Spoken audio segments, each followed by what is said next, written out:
Welcome to Forestry Now, where we explore the forces impacting profitable and sustainable management of commercial forests and natural woodlands. I'm Dermot McNally.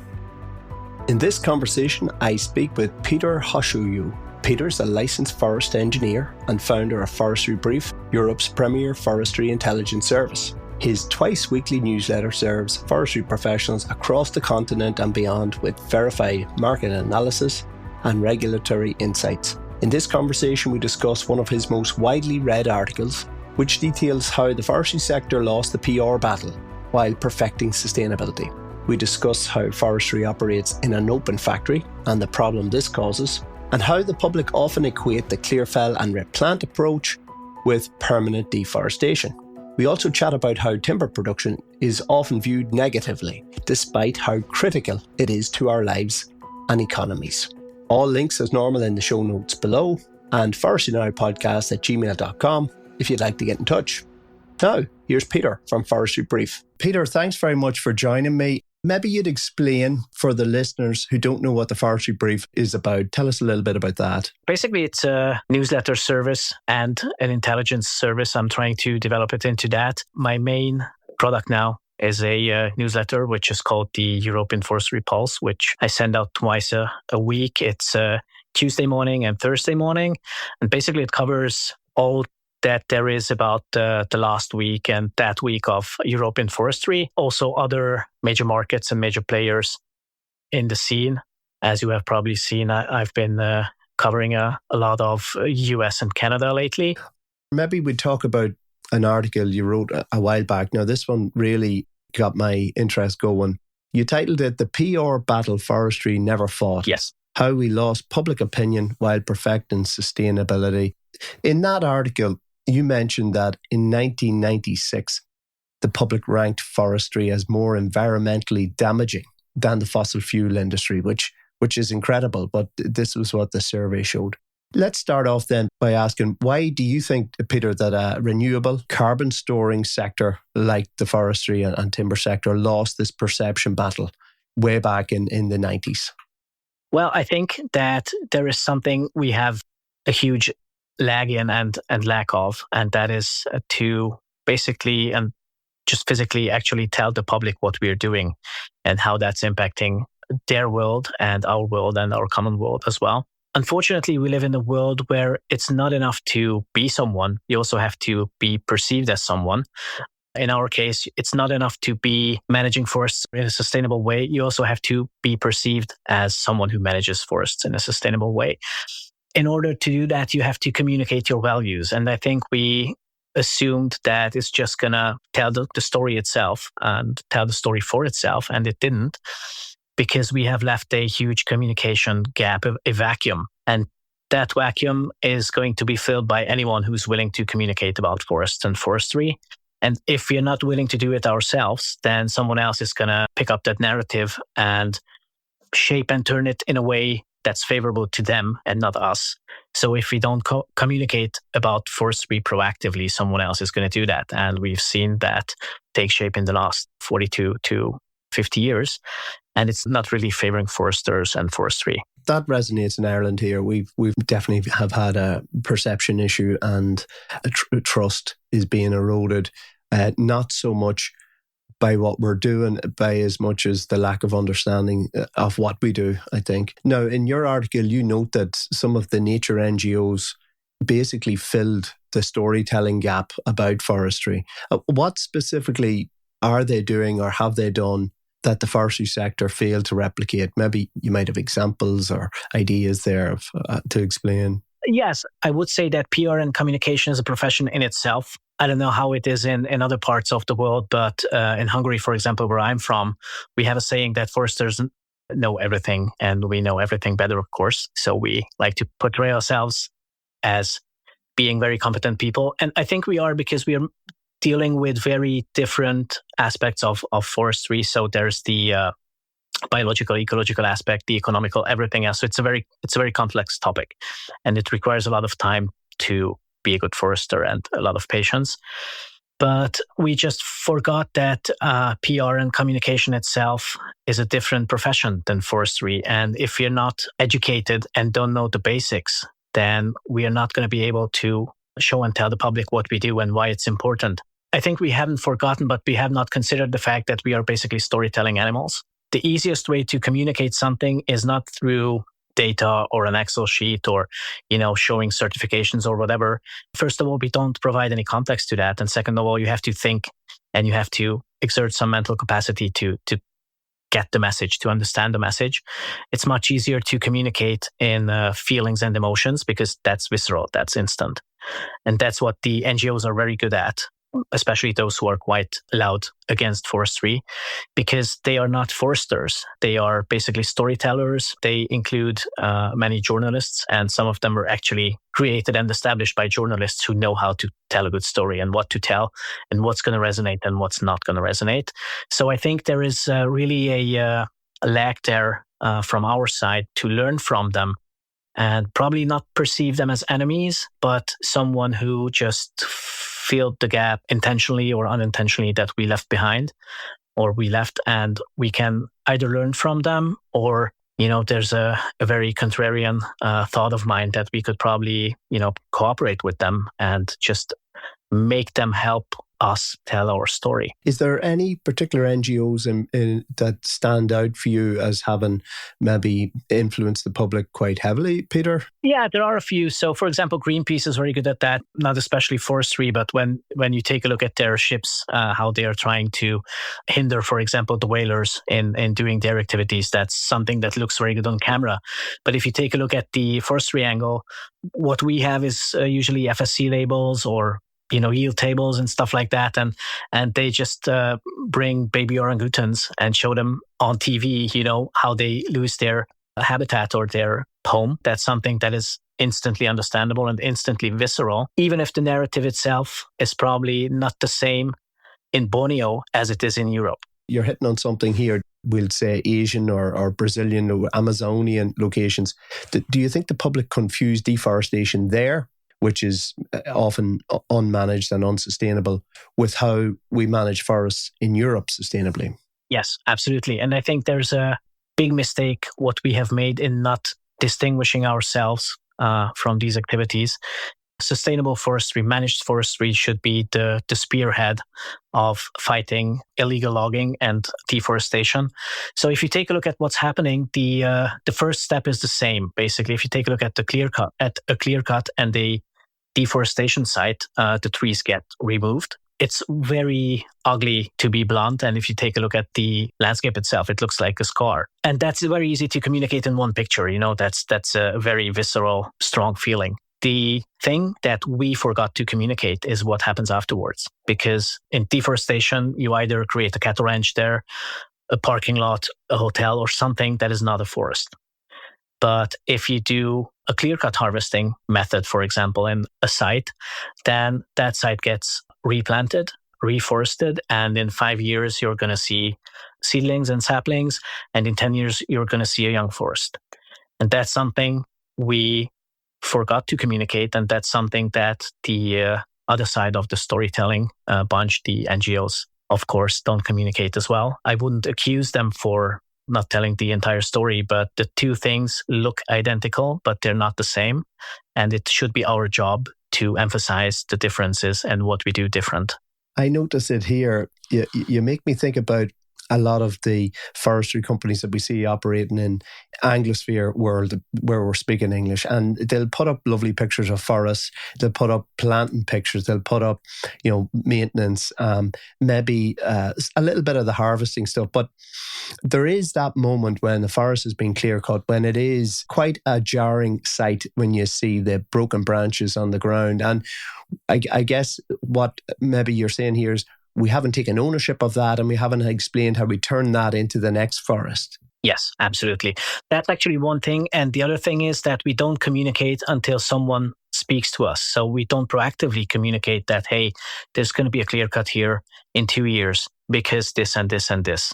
And that wood, what you see here, what's going to be harvested is going to be your chair and your paper and your pizza package and whatever, because there's another general lack of connecting the dots in the general public. Many people don't really think where their paper and their furniture and their houses come from. They think that it comes from a store, from IKEA, but it comes from the forest. And we have a lack of communication on this part as well.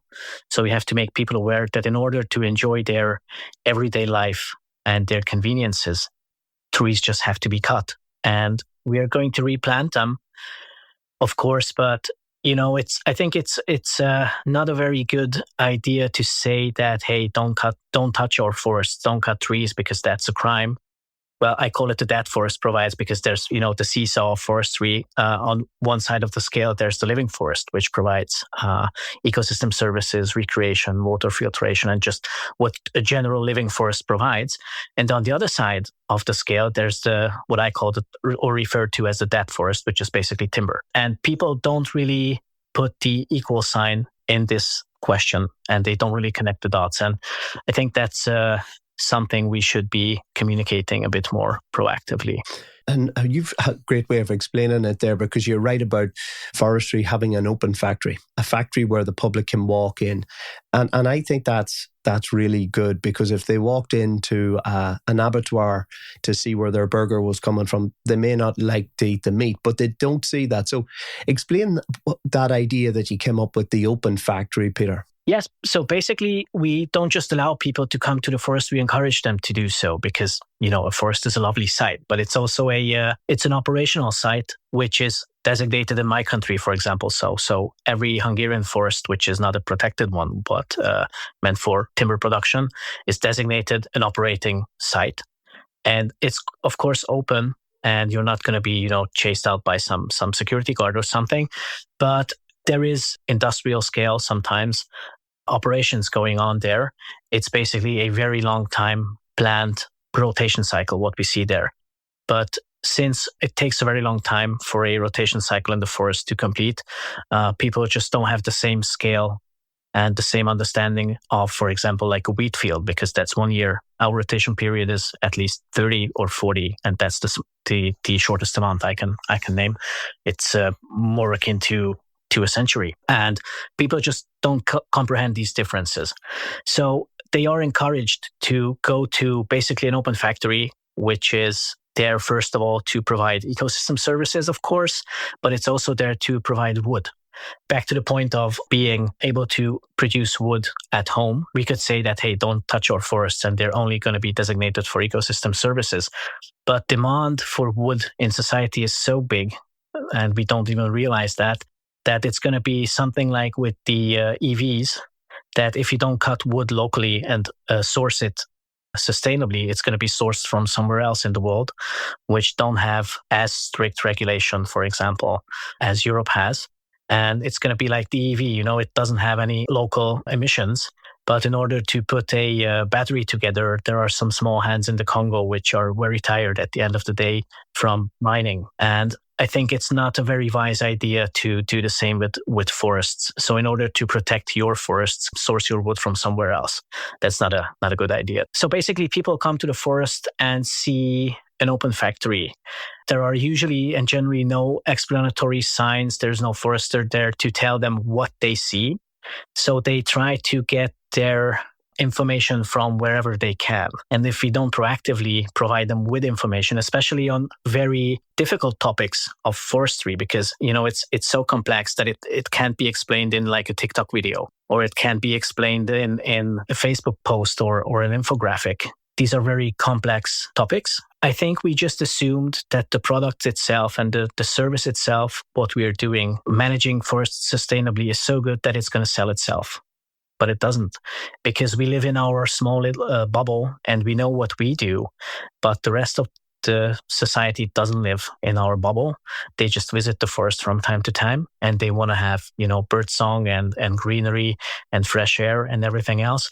And if they see that someone's cutting down a tree and they don't get the right explanation why that's happening, and if it's going to grow back and what's going to happen with that tree, they're going to assume what they assume now, basically, especially if they have some contradicting information coming from the NGO side, for example, then they just are going to assume that the biggest enemy of the forest is the forester. And that ties back to the 96 survey. you have mentioned before. If you're interested in advertising your organisation to forest owners and forestry professionals, get in touch to find out more. Similarly, if you have a service, topic or news item that should be covered in the podcast, please do feel free to get in touch. Now, back to the chat with Peter from Forestry Brief. Do we make life hard for ourselves by not being honest, though? Because I think when we plant a monoculture in a plantation format, let's be honest, timber is the primary output there. And I think at times, perhaps, we're trying to tell ourselves or tell them that the primary objective is ecosystem services, but it isn't really. Has that failed? Do we need to just take ownership and say, timber production is number one in this forestry, but we do get all these ecosystem services at the same time? Yes, I think that there shouldn't be a this and that at the same time narrative, because that's what actually happens. If you just take a look at the plantation level, you plant the plantation itself, which is like a single age, maybe short rotation plantation, which is like 30 years in our terms, or 40. The trees do provide ecosystem services while they're alive, but their main purpose to be alive is to become timber and to satisfy the timber requirements and needs of society. And there's also another quick question just that I want to emphasize on, that I'm not pointing fingers at society, but if you take a look at the question of why illegal logging exists in Europe and other parts of the world as well, they're maybe more widespread. It's basically because timber is so valuable that people are willing to sacrifice livelihoods, jail time, and their life for getting it. And, why is the value there? Because society needs it and they're willing to pay huge amounts for that. So I think that answers the question of why we need to cut trees. And we either do it sustainably and manage forests sustainably, or someone else is going to do it who's probably not that sustainable or sustainably oriented as we are. The UK and Ireland have a challenge in that the most productive species are non-native species. They're the Sitka spruce, they're the Norway spruce. And these species find it challenging to be managed in anything other than a Clearfell rotation on exceptionally good ground and with the right management. A continuous cover forestry approach or a close to nature approach is possible. Just one idea or one thought to that. We have the same issue in Hungary, basically. So we do have a lot of nature conservation areas, and 60% of nature conservation areas forest land. But we have one species which rules them all, basically. It's black locust, or Robinia. That's an American species. It's considered native, but it's still one of the most productive forest species in Hungary and in Central Europe. So I think we should make a clear distinction on why we establish different forest stands. So first of all, being more nature conservation aligned and being more, protecting more old growth, for example, that's very important. Creating forest stands which are native and which are probably not designated for primary wood production would be a good idea, and communicating this thoroughly, and also emphasizing that in order to satisfy the wood needs or timber needs of UK or Irish society, you have to use plantations as well. And just take a look at the plantation, how quick that grows. And that actually satisfies demand, which otherwise had to be satisfied from old growth or close to nature or continuous cover forestry stands. So I think that's a narrative shift here, what we are still not really making our own. Yeah, we've had major mistakes in the UK and Ireland where we planted conifers on deep peat and ground that wasn't very suitable, and in many cases it seems to have caused more damage. Some of the trees haven't grown, there wasn't the nutrient in the soil, and that's an ongoing debacle really that seems to pull the industry backwards into dealing with trees that were planted in the wrong place. But that seems to have contaminated trees that were planted in the right place, on the right ground, and people see them all in the same light. Have you that issue in Hungary, Peter, where, it's a plantation, but it should never have been planted there? Is that happening in your country as well? Yes, it's actually happening with black locust. We also have some specificities regarding history. So after Trianon, 2/3 of Hungary was basically taken away and given to other countries. Sorry, Peter, that's after World War II. World War One. World War One. It got a bit shifted during World War II, but after World War II, we've been put back to the original, in air quotes, borders, which is the current borders of Hungary. And within that, we lost 85% of forest land. So most of them was, of course, the Carpathians and the Transylvanian part of current Romania. And we've been left with like 10% or 12% of forest land in the entire area of Hungary, which is mostly lowland and plains. And these forests were not very of high quality. And then we had socialism, of course, for 40 years, which, was a big challenge in and of itself. The way of thinking back then was that we have to conquer nature and we're going to do that and so on. You probably have heard a lot of things which have been going on in the Soviet Union as well.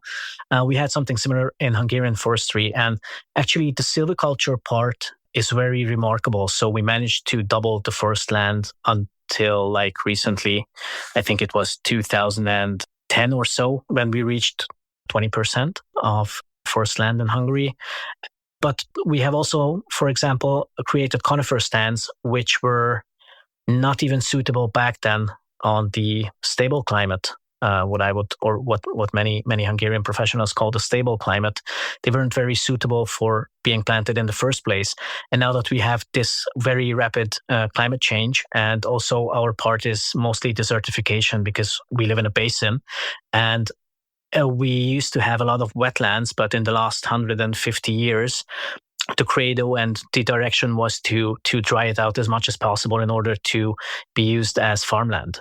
And these wetlands are basically very fertile farmlands, but we have been doing water management in a way that we just try to drain the basin as much as possible. And now that we have climate change and this poor management of water, we are basically desertifying the Great Plains.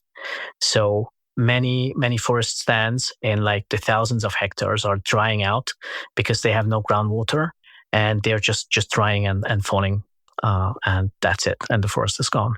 So yeah, there are some similar challenges here as well. Yeah, and just to talk about that, what's the approach there?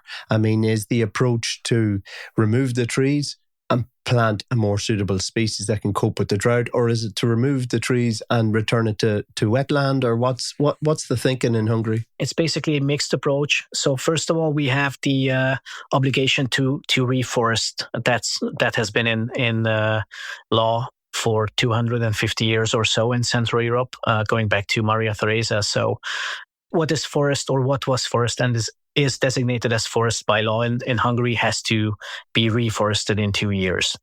And that's quite a challenge if you don't have the climatic conditions to do so. So we are trying to do species changes as well and trying to get water back on the Great Plains as much as possible. And this is not just a forestry initiative, it's also it would be favorable for nature conservation and agriculture in itself, because we are losing water like there's no tomorrow, really. So there's a joint effort now to re-wet the wetlands basically and re-wet the Great Plains. It's not going to be easy because we also have, politics involved. We also have old ways of thinking, which should have changed because the reality surrounding it has already changed with the climate change aspect, of course. So it's not that easy. And we are basically fighting the same battles, the poor PR and communication management side, the very bad reputation of forestry in Hungary. So yeah, actually we're trying to battle that and join forces with all the few thousand people who are dealing with forestry in Hungary. But we're lagging behind like 30 years. And it's not just in Hungary. I think it's the same almost everywhere in Europe and also North America. Of course, there are some very, very good examples. And this is going to be my next piece on the communication pillar, which is coming out, I think, next Friday or so. The stories we forgot to tell, the achievements of forestry. It's been already published in 4Doc, but I'm going to publish it on my site and on Forestry Brief as well. And then there's going to be a few things regarding communication. coming down the pipeline because I've done a communication playbook for the Hungarian Forestry Association, in Hungarian, of course, for just general foresters, and I want to do something similar in English for my readers. But just to come back to the PR aspect, we've identified that in many parts of Europe and further afield, there is a PR deficit where the forestry industry lost the narrative. But why do you think the industry as a whole was so reluctant to invest in professional communication when it was clear that we were losing the narrative? Well, I think it wasn't as clear until now. And I think we just assumed that, a good product or a good story is going to sell itself. And we don't have to put more effort into telling our story in a more professional way. I think we just assumed that the yield tables and the Excel sheets and everything else are going to be enough. There's some newsflash for you. An Excel sheet is not a good story, especially without context. So I think we just forgot to realize how important the public perception is and how important a good story is. And we actually do have a good story. So we don't have to borrow from anyone or, exaggerate or anything. We just should tell our story as it is, but in a good way. In the article, you also suggest that industry should speak up more clearly about nature conservation. But when this has happened in the past, the industry has been accused of greenwashing. So how do we prove or tell the story about our green credentials without being accused of greenwashing? Well, I think the first step would be to just sit down and acknowledge that we are not perfect and that we do have mistakes and we have mistakes.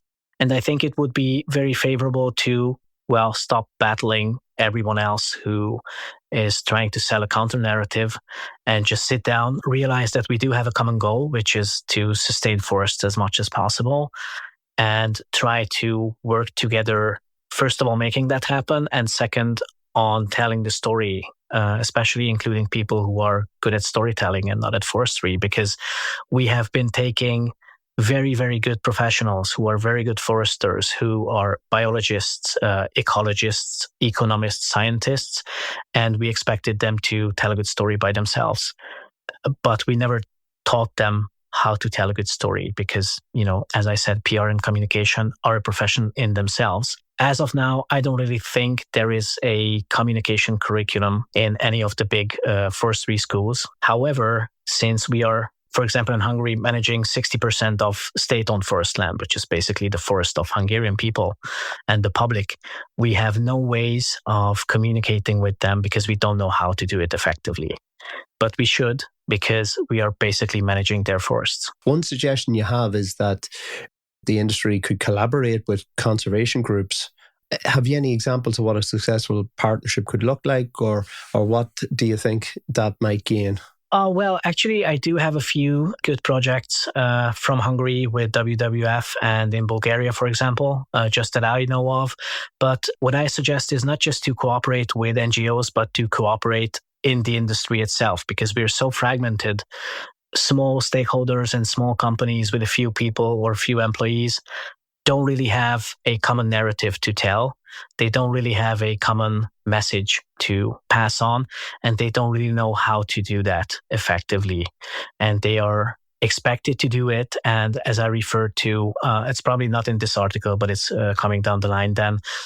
Every forester is a PR person, whether they want or not, or whether they like it or not. So you either do PR knowingly and consciously and try to do it in the best way, or you just do it unconsciously by letting things happen. I don't think that the latter approach is a good one. Of course, there are good initiatives from FAO, from the FCN, the Forestry Communicators Network, but we should establish a common ground on what to tell and how to tell it. Are you looking to buy or sell a forest in Ireland? Or maybe just wondering what broadleaf and conifer forests are making on the open market? If so, then take a look at forestsales.ie, where you'll find forests across Ireland and all the information you need to make an offer. Now, back to the chat with Peter. Not only, I suppose, are we dealing with the loss of trust in some cases of society who don't think we're managing forests well, but you described that the EUDR regulations as the price for lost trust. And that's happening right now at the minute. Maybe you jump onto that, Peter, and explain why you think that there's almost an element of punishment, or that's one of a really tangible consequence of what has happened over the last 30 years. What I would say is, how I see things is that if people don't understand something, and if an industry can't really portray their values, they're not going to be entrusted of managing valuable products or valuable things like forests. Forests are getting in the limelight right now, which is very good for its own sake. But it's also probably not the best, because people and stakeholders and policymakers as well, who are lacking the general understanding of how forests work and what to expect from them, think that they're going to be the silver bullet for climate change and they're going to solve everything.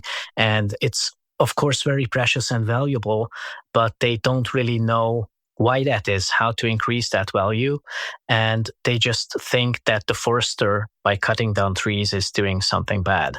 If these people elect policymakers, they're going to elect those policymakers who basically have the same views as I just explained. And if the policymakers are also lacking the general understanding of what we do and why it is important that we do it, and if they have the same unclear understanding of confusing, for example, deforestation with a clear cut, then they, of course, are going to make legislations that are similar to EUDR, where you basically have a very watchful eye on what you're doing, and you have to prove over and over again that what you're doing is not harmful, it's not deforestation, it's sustainable management, and the product you're getting onto the market that doesn't involve anything with deforestation. So if people and policymakers, who are people, of course, as well, lack the general understanding of what we do and lack the general understanding of the value of forestry as an industry and as a profession, then they're going to inflict different policies and different legislations on us, which force us to show them that we are compliant with what they want us to achieve and how they want us to manage forests. And EUDR in itself is not a burden, because we have to abide by the law, because I think that anyone who debates the goal of EUDR is just plain stupid and they shouldn't really be in forestry. But the problem is that it's excess paperwork, excess administration, and things we have to do and laws we have to abide, which wouldn't be the case if the people would generally understand what we do and why it's important for them and for forests. So you're saying that if we had have got our messaging right, that perhaps EUDR wouldn't be as onerous on us to implement? Yes. And that was actually the case before. So I heard a few things regarding this legislation, that they wanted to be the inside of the EU and joint countries exempt from the EUDR, but then they said, or the outside parties outside of the EU said that, hey, this is not going to be very fair towards us, so please abide by your own rules. But if we could prove and show that European forests are managed sustainably, which is actually the case supported by numbers, then we wouldn't have to abide by the same laws as, for example, I don't know, Central African countries or countries which are generally more susceptible to, well, not really transparent ways of dealing with forestry. And maybe we'll move on to this aspect. In Ireland, forestry is quite heavily regulated. You need a felon license. You must replant. To get planting in the first case, there's quite an amount of assessment that goes on. And you've mentioned some countries where there's a replanting obligation in Europe as well. So really, it sounds like in most European countries, we're doing everything right anyway, but EUDR is a kind of it's another way of confirming that, or what? Yeah, I think so. So it's basically the legislative obligation to confirm of what you're doing is actually legit and what you're doing is actually not harming forests and forestry. But if this would be common knowledge that what we do is actually not harming forests and forestry, and for example, the amount of forests and the area of forests is growing in the EU day by day, and it has been growing on like a level which is Hungary and Slovakia combined. I don't have the number in front of me right now, but it's a huge amount of square kilometers annually and in every decade. Then we wouldn't have to apply these very strict rules and administration obligations on ourselves. Before we finish up here, maybe, Peter, you'd give listeners details on where they can find out more about your work and the services you offer. Yeah, thank you. Happy to do so. So basically, I'm running Forestry Brief. It's a one-man show for now. The website is forestrybrief.com, a landing page for the newsletter. If you sign up, you're going to get the European Forestry Pulse twice a week in your inbox for free. You're going to get the professional issues every Friday in your inbox for free as well. So it's basically connected. You can find me on LinkedIn, which is Forestry Brief on LinkedIn. It's very good to deal with forests on a daily basis, but I'm trying to make this a full-time job. So I decided to offer different services as well. And that's the forestry briefing. So I used to say that the brief is free, but the briefing is not. So if you have anything that you're interested in from your aspect, from your industry, whether you're in forestry and want to know what different countries are doing, whether you're a non-forestry but forestry-related industry stakeholder.